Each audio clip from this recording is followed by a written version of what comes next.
Viewers আসসালামু আলাইকুম। Viewers আজকে আমরা যেটা জানবো সেটা হচ্ছে যে ধান গাছের মাজরা পোকা আক্রমণ করলে আপনারা কী কী ওষুধ প্রয়োগ করবেন বা কী কী ওষুধ প্রয়োগ করে আপনারা ধান ক্ষেতের মাজরা পোকা দমন করতে পারবেন। তো আজকে আমরা সেটাই জানবো।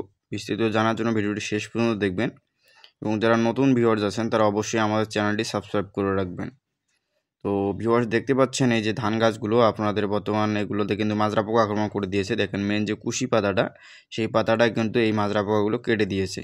তো এইরকমভাবে চলতে থাকলে কিন্তু আপনার ধানের যে কুশি পাতাটা বা আপনার যে ধানের থোর অবস্থায় মানে শীষ বের হবে, তো সেই শীষগুলো কিন্তু বের হতে পারবে না। তার কারণ হচ্ছে এই সময় যদি শীষগুলো বের হয় তো যেই জায়গা দিয়ে বের হবে সেই জায়গায় আপনার এই পোকাটা বসে আছে।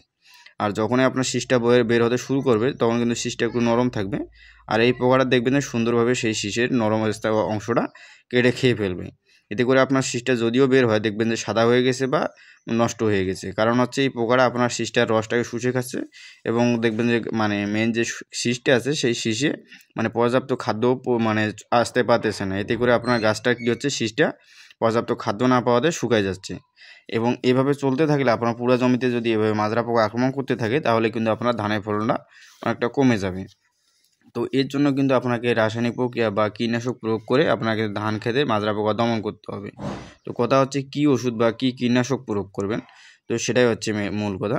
তো বন্ধুরা আবারও বলতেছি, যারা নতুন ভিউয়ার্স আছেন তারা অবশ্যই আমাদের চ্যানেলটি সাবস্ক্রাইব করে রাখবেন। তো এই যে দেখেন গাছটাতে এইভাবে মাজরা পোকা আক্রমণ করতেছে, তো এইভাবে আক্রমণ করতে থাকলে আপনারা মানে কীটনাশক স্প্রে করবেন ধান খেতে। মূল কথা হচ্ছে এই সময় কিন্তু আপনাদের আর লেট করা চলবে না, যেহেতু আপনার ধান খেতে কাজ তো চলে আসছে।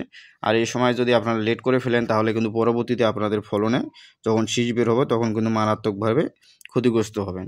তো এর জন্য আপনারা যে কীটনাশকগুলো প্রয়োগ করবেন সেটা হচ্ছে আপনাদের ফ্রিপিড প্লাস দেবেন অ্যাপেক্স। এই দুটি ওষুধ একসাথে আপনারা সুন্দরভাবে মিশ্রণ করে আপনাদের জমিতে প্রয়োগ করে দেবেন। এটা মাজরা পোকার জন্য এবং উই পোকার জন্য খুবই গুরুত্বপূর্ণ কাজ করে।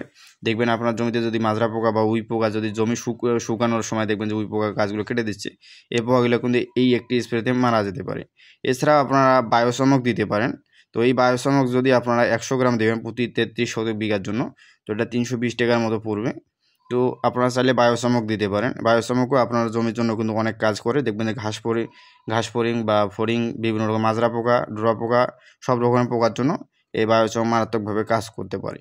এছাড়াও আপনারা যদি চান টাইফুন প্লাস কমব্যাট এই দুটি ওষুধ একসাথে দিতে পারেন।